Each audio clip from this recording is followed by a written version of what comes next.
If you've ever sat in a room where everyone talked about what's best for you, while deep down you knew that best only meant best for them, then you already know where this story is going. This is a story about a piece of paper, a signature, and the moment truth comes back wrapped in the very words the liars themselves had chosen. Let's call me Omar. An ordinary name, an ordinary man. And this story begins on the day my father passed away. After my father's death, the house wasn't silent, it was restless. People came to offer condolences, and before leaving, their eyes always drifted toward the furniture, the property, the things. I didn't understand it then. I understand it now. The first thing that dies after a death isn't silence. It's the masks people wear. I had 3 older siblings. Asim Bai, the eldest, had always been the family's decision-maker. Then Baji Rukhsana, who agreed with whatever Asim Bai said. And Munir Bai, who didn't talk much, but when he did, there was always a particular kind of cunning tucked into his words. I was the youngest. Always had been. And maybe that's exactly why everyone assumed I'd always stay the same, small, quiet, obedient. In his lifetime, my father had built a modest business through years of hard work, a mid-sized wholesale warehouse in the old part of the city. Alongside it stood a house that had been the family's identity for generations. That warehouse and that house were the distilled essence of my father's entire life's labor. On the 3rd day after the funeral, while the house still echoed with recitations of the Quran, Asim Bai pulled me aside. Omar, he said gently, we need to sort out some paperwork. It's about the inheritance. Don't worry, we'll all decide together fairly. I nodded. I had no idea then that fairly, in their vocabulary, meant something else entirely. 2 weeks later, one evening, all my siblings gathered at my place. Cups of tea, silence, and a file that Asim Bai placed on the table. Look, Asim Bai began, Abba didn't leave a formal will. If this goes to court, it'll drag on for years, the money will go to lawyers, and the family name will be dragged through the mud. We thought it's better if we sit together and draw up a settlement ourselves. I asked, what kind of settlement? Baji Rukhsana answered, see Omar, you're young, unmarried, no wife or kids. We all have children, responsibilities. We want the warehouse and the house transferred to the 3 of us, and in return we'll give you a fair share in cash.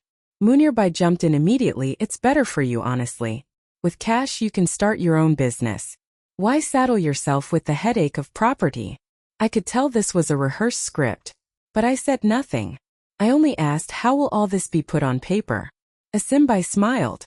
Our family lawyer, Aslam Sahab, will draft the document. You just sign it. And that's where the moment began that would change everything. That night, lying awake, I thought, why not use their own words against them? They hadn't asked me what I wanted. They had simply announced what I would accept. Fine then. I would accept exactly what they asked for. Word for word. The next day, before heading to Aslam Sahib's office, I met an old friend of mine, Farhan, who had studied law and now advised people on property matters. I told him everything. Farhan listened carefully, then said, Omar, remember one thing.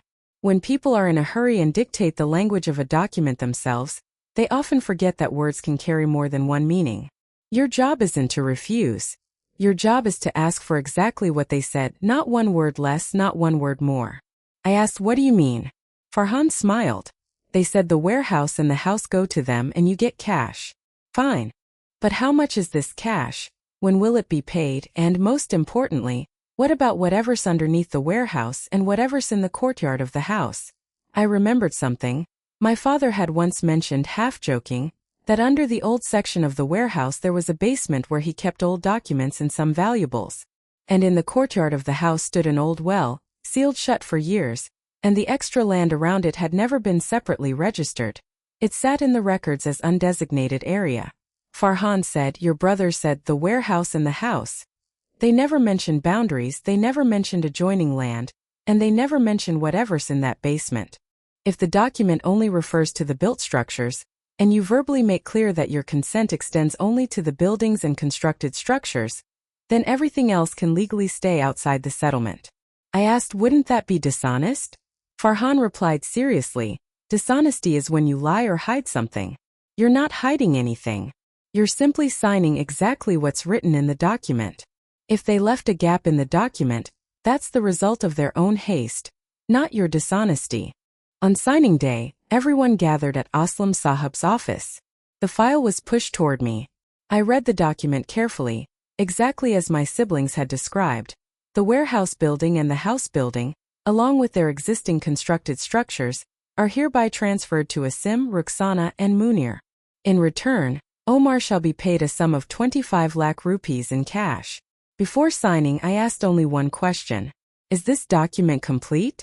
Does it contain everything you all asked for? Asim Bhai said confidently, yes, exactly what we discussed. Munir Bhai added quickly, just sign it, Omar, don't waste time. I picked up the pen and signed exactly what they had asked for. Not less, not more. After that day, a wave of happiness swept through the family. Asim Bhai distributed sweets. Baji Rukhsana said, see, Omar showed such maturity, no arguments at all. Munir Bhai hugged me and said, you made the right decision. I knew that happiness wouldn't last long. 3 months passed. I used my cash settlement to start a small business of my own. Life was settling into a routine. Then one day I got a call from Asim Bhai. His voice didn't carry its usual warmth. Omar, come home right now. There's a problem. When I arrived, I saw workers digging in the old section of the warehouse, laying foundation for new construction. And during the digging, they had found that very basement I already knew about. Inside were my father's old papers, some jewelry, and most importantly, an old land registry document proving that the adjoining vacant land, which everyone assumed was undesignated, was actually registered as a separate plot, and its value was even higher than the warehouse building itself. Asim Bhai showed me the papers and said, this piece of land. This was never part of the settlement. I replied calmly, no it wasn't, because you only asked for the buildings. I only gave you exactly what you asked for. The room went silent. The next day, the family called Aslam Sahab back to resolve the matter. He pulled out the document again, read it carefully, then read it again. Slowly, the color began draining from his face. He took off his glasses, rubbed his forehead, and said in a shaky voice, this document. It only refers to the constructed structures. The adjoining land, the contents of the basement, the undesignated area. None of that falls under this agreement. Legally, all of it remains Omar's property. Asim Bhai snapped angrily, how is that possible? You drafted this document. Aslam Sahab lowered his head. You gave me hurried verbal instructions. You said the warehouse and the house. And I wrote exactly what you said. I assumed you all understood the full scope. But the law doesn't run on assumptions, it runs on words.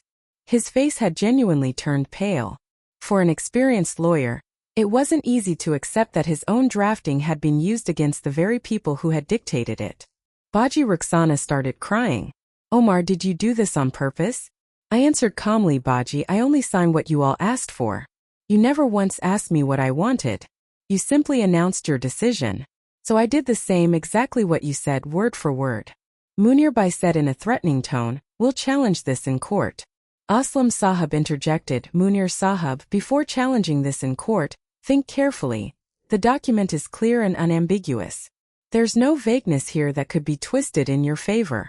In fact, if this goes to court, it will also come out that you pressured your youngest brother emotionally into signing a document without disclosing its full details to him. That won't do your reputation any favors. A heavy silence fell over the room. I saw that what flickered in Asim Bhai's eyes wasn't anger, it was shame. After all this, I didn't take revenge. I sat the family down and told them that legally, the land and the basement contents were mine. But I wanted us to redistribute it fairly. This time with everyone's consent and complete transparency. For the first time, Asim Bhai looked me in the eye and said, Omar, we never treated you as an equal partner. We owe you an apology. I said, no apology needed. Just next time you ask someone for something, ask them what they want too. In the end, a fair share of the land's value was distributed among everyone.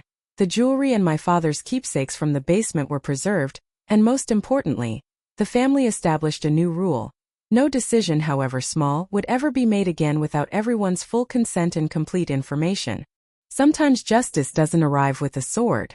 Sometimes it simply arrives with a pen, writing back the very words others had chosen for themselves. I hid nothing, I broke nothing. I gave exactly what was asked of me, and that turned out to be the biggest lesson for those who believed that being the youngest meant being the weakest. If you enjoyed this story, let me know in the comments below. Has something like this ever happened to you, where you quietly did exactly what was asked of you, and it worked out in your favor? Don't forget to subscribe to the channel for more real and gripping stories like this one.